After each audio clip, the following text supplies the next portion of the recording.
नमस्कार साथियों, कैसे हैं आप सभी। उम्मीद करते हैं कि आप अच्छे होंगे, स्वस्थ होंगे और अपने तरीके से जो सोचने का नजरिया है उसमें काफी ज्यादा एक सकारात्मक और अच्छे विचार जो एक संवाद का स्तर है उसको ऊंचा कर रहे होंगे, सीख रहे होंगे। आज हम सीखेंगे कि और जानेंगे कि कैसे हमारे बच्चों पर प्रभाव पड़ता है। हाउ चिल्ड्रन लर्न, हमारे जो बच्चे हैं वो सीखते कैसे हैं। क्योंकि अक्सर जो है पेरेंट परेशान रहते हैं कि हमारे बच्चे अच्छे गुण सीखें और अपने जीवन में अच्छा करें। तो इसका कैसे प्रभाव पड़ता है और ये चीजें किस तरीके से काम करती हैं, इसी पे बात करेंगे। तो कोई भी जो तरीका होता है किसी को सिखाने का, वो दो तरीके होते हैं, एक प्रत्यक्ष होता है और एक परोक्ष होता है। प्रत्यक्ष में क्या होता है कि आप किसी को निर्देश देते हैं, आप ऑर्डर देते हैं और उन्हें समझाते हैं, बताते हैं कि देखिए आपको ऐसे करना है। और एक परोक्ष होता है कि आप अपने आचरण से सिखाने की कोशिश करते हैं। और जो बच्चे होते हैं वो ज्यादातर या मैक्सिमम सीखने की जो कैपेबिलिटी होती है वो आपके आचरण से सीखते हैं। मान लीजिए कि किसी के पेरेंट्स हैं, उन्हें सिगरेट पीने का जो है लत लगी हुई है। अब वो सिगरेट घर पे पीते हैं। अब वो बच्चा मान लीजिए उसका जो है वो चीज नित्य डेली देख रहा है। तो अब वो इंसान उस आदत से मजबूर है और वो ये भी चाहता है कि जो इसका प्रभाव है उसके बच्चे पे इसका जरूर पड़ेगा, लेकिन वो अपने मजबूरी की वजह से, आदत की वजह से वो करता जाता है और वो अपने बच्चे से कहता है कि देखिए ये बड़ी गंदी आदत है, इसे जो है नहीं करना। और मैं बड़ा मजबूर जो है था और मजबूर हूं कि छूट नहीं रही इसलिए कर रहा हूं। तो फिर वो बच्चा सोचता है कि एक इंसान ऐसा है जो डेली इतने सारे सिगरेट पीता है और उसके बाद उसे मजा आता है, तो मुझे ट्राई करने में क्या जाता है। तो वो भी ट्राई कर लेता है और जब उसने ट्राई किया तो फिर धीरे धीरे उसको भी आदत लग जाती है। और पेरेंट्स परेशान होते हैं कि उसके जो बच्चे हैं वो अच्छी आदतें नहीं सीख रहे हैं और अच्छा नहीं कर रहे हैं। तो कैसे सीखेंगे अगर आप अपने आसपास का जो एनवायरनमेंट है वो वैसा नहीं रखेंगे, आपका जो आचरण है, आपका जो व्यवहार है, आपकी जो दैनिक क्रिया है वो ठीक नहीं होंगी, तो बच्चे कैसे उसे सीखेंगे। क्योंकि जो आप कर रहे होते हैं वो उसे कंटिन्यू देखते रहते हैं और उसके उसे महसूस करते हैं, समझते हैं। लेकिन जब आप उन सब चीजों को नहीं कर रहे हैं और एक्सपेक्ट करते हैं कि वो कुछ अलग करे, तो कैसे अलग कर लेंगे। आपको वैसा व्यवहार करना पड़ेगा, आपको वैसा ही होना पड़ेगा, तब बच्चे जो है बच्चे भी वैसा अनुकरण करेंगे। अब इसमें जो सबसे बड़ी प्रॉब्लम यही होती है कि हर कोई निर्देश ही देता है कि देखिए भैया ये हमारे साथ तो हुआ लेकिन तुम ध्यान रखना। अब जिस अवस्था में आपने वो गलतियां की हैं उसी अवस्था में वो भी है, उसको भी वही बातें महसूस हो रही हैं, लेकिन आप उसको निर्देश दे दे के ये समझा रहे हैं कि ऐसा नहीं करना। लेकिन वो निर्देश जो है वो फिर उसमें एक ऑब्जेक्टिविटी होती है कि मैं ये भी कर लूं, वो भी कर लूं, मैं जो ये कह रहे हैं यही क्यों करूं, अगर ये नहीं कर रहे हैं तो मैं क्यों करूं। ऐसी बहुत सारी उनके अंदर विचार चलते रहते हैं और इस विचारों के चक्कर में वो फिर वो चीज करने ही लगते हैं क्योंकि वो आसान दिखती हैं और उन्हें लगता है कि हमारे पेरेंट्स कर रहे हैं तो हम क्यों नहीं कर सकते। तो सबसे पहले जो चीजें हैं वो अपने आप में बदलनी होगी, अपने आचरण में बदलने होंगे और जैसा उन्हें बनाना है वैसा आपको भी करना होगा। बहुत सारे लोग करते हैं, बहुत सारे ऐसे त्याग करते हैं जिसका कि प्रभाव उनके बच्चों पे ना पड़े। आप देखते होंगे कि जब माताएं जब स्त्रियां गर्भवती होती हैं तब वो बहुत ऐसी सारी चीजें खाने का जो है अवॉइड करते हैं, बस इसी वजह से कि उनके बच्चों पे जो है कोई ऐसा प्रभाव ना पड़े। तो त्याग करती हैं। उसी तरीके से अगर उनके व्यवहार में चेंज लाना है तो आपको भी अपने व्यवहार में, अपने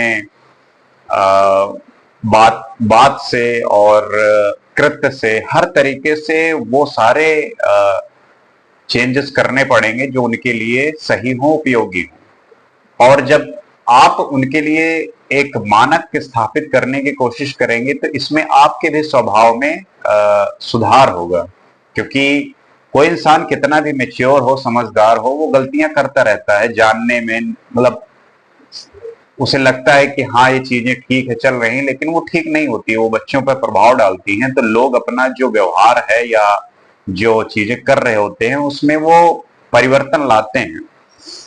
तो ये एक उनको जो सिखाने का परोक्ष तरीका है कि आप आचरण के द्वारा सिखा सकते हैं, वो सबसे मायने रखता है और उसी का असर पड़ता है। आप देखते होंगे कि जो बहुत ज्यादा अच्छे लोग होते हैं, जो समाज में बहुत, मान लीजिए, प्रतिष्ठित हैं, या जो आ, हर किसी की इच्छा होती है रिच बनने की, कोई रिच है, तो देखते होंगे कि आप जो उनके पीढ़ी होती है वो भी वैसे ही बन जाते हैं। क्यों बन जाते हैं? क्योंकि वो वैसी चीजें कर रहे होते हैं कि उनके बच्चे भी वही अनुकरण करते हैं, वही फॉलो करते हैं। तो उनकी जो वो बनने की पॉसिबिलिटी है वो ज्यादा हो जाती है। जरूरी नहीं है कि वही बने या वैसा ही बन जाए, ऐसा होता भी नहीं है, बट जो मैक्सिमम पॉसिबिलिटी है बनने की वो होती है। लेकिन अगर आप ये चीज कर ही नहीं रहे हैं तब तो फिर पॉसिबिलिटी और ज्यादा कम हो जाएगी, यहां तक कि खत्म भी हो सकती है। तो इस पॉसिबिलिटी को बढ़ाने के लिए, और आजकल बड़ी समस्या है पेरेंटिंग की कि हम अपने बच्चों को सही सीख नहीं दे पाते, या वो जो है काफी भटके हुए हैं। तो भटकने में मानते हैं कि इस समय ऐसी टेक्नोलॉजी हैं और बहुत सारी ऐसी चीजें हैं जिससे वो डिस्ट्रैक्ट होते हैं, बट जो बच्चों की बेसिक स्तर से अगर उन्हें सुधारने का प्रयास करेंगे इस तरीके से, अपने आचरण से, अपने बिहेवियर से, तो उनमें जरूर सुधार होता है। फिर वो डिस्ट्रैक्टेड वाली चीजें जितनी भी हैं वो उनके लिए बड़ी छोटी और बेकार मालूम होती हैं, क्योंकि जिसका जो स्वभाव हो गया करने का वो फिर वो करेगा ही। किसी को अगर खेलना पसंद आ गया तो खेलेगा, एक्सरसाइज करना आ गया तो एक्सरसाइज करेगा, पढ़ना आ गया स्वभाव में तो पढ़ाई करेगा। मतलब जो आप सोचते हो कि उसके लिए ये ठीक होंगे अगर आप कर रहे हैं, तो जाहिर सी बात है कि उसके अंदर वो गुण जो है या वो स्वभाव स्वतः उत्पन्न होंगे, और फिर वो अपने जीवन में उसको अपने जीवन की जीवन शैली में जो है स्थापित करके वो बच्चा फिर आगे बढ़ेगा। और इस प्रक्रिया में सबसे ज्यादा जो योगदान होता है वो पेरेंट्स का होता है। उसके बाद फिर पेरेंट्स के साथ साथ जो आसपास के लोग रहते हैं उनका बहुत प्रभाव पड़ता है। इसमें हर किसी का योगदान होता है, लेकिन जो सबसे छोटी अवस्था में ध्यान देने वाली बात होती है वो पेरेंट्स की होती है। तो हमें जो है, अगर हमारे बच्चे हैं और उनको चाहते हैं कि वो ये नहीं कि उन्हें थोपना है कि तुम्हें यही बनना है, लेकिन अगर उन्हें अच्छे मानक देंगे, अच्छे वैल्यूज देंगे तो वो जरूर सीखेंगे। अगर वैल्यूज ही उनके जो बेसिक जो चीजें हैं गड़बड़ हो जाएंगी तो फिर वो आगे जाके उन्हें सीखने में मुश्किल होगी। क्योंकि जो बच्चा शुरू में चीजें आसानी से सीख सकता है, फिर वो उसका स्वभाव हो जाता है, आदत हो जाती है। जैसे कि आपकी आदत सिगरेट पीने की है, तो वो इस वजह से है कि आप कई बार ऐसा सोचते होंगे कि इसे मैं छोड़ दूं, लेकिन वो आपका एक हैबिट है, वो आपका एक आदत है कि आप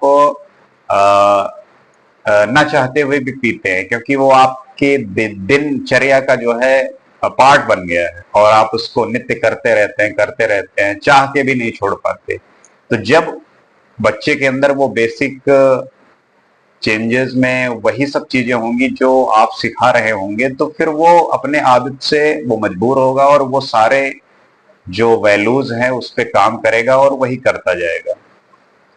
तो बस यही कुछ छोटी छोटी चीजें हैं।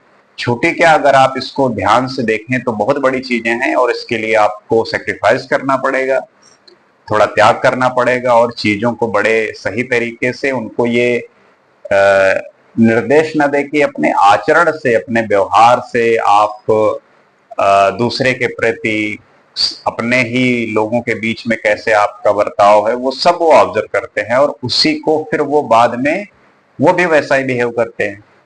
तो ये आप पे निर्भर करता है कि आप जो कर रहे हैं वही आपके बच्चों पे भी उसका प्रभाव पड़ने वाला है। तो ये हमेशा ध्यान रखना चाहिए कि आपका कृत्य आपके आसपास लोगों को वो एनर्जी ट्रांसफर होती है, और उस एनर्जी वो एनर्जी पॉजिटिव है या नेगेटिव, ये आप डिसाइड करेंगे, आपके कृत्य डिसाइड करेंगे। तो मुझे लगता है कि आप इन बातों को अच्छी तरीके से सोचते हुए इसमें सुधार लाएंगे, और जब सुधार होगा तो फिर वो उनके बच्चों, जो आपके बच्चे हैं, वो भी उस चीजों को सीखेंगे और समझेंगे।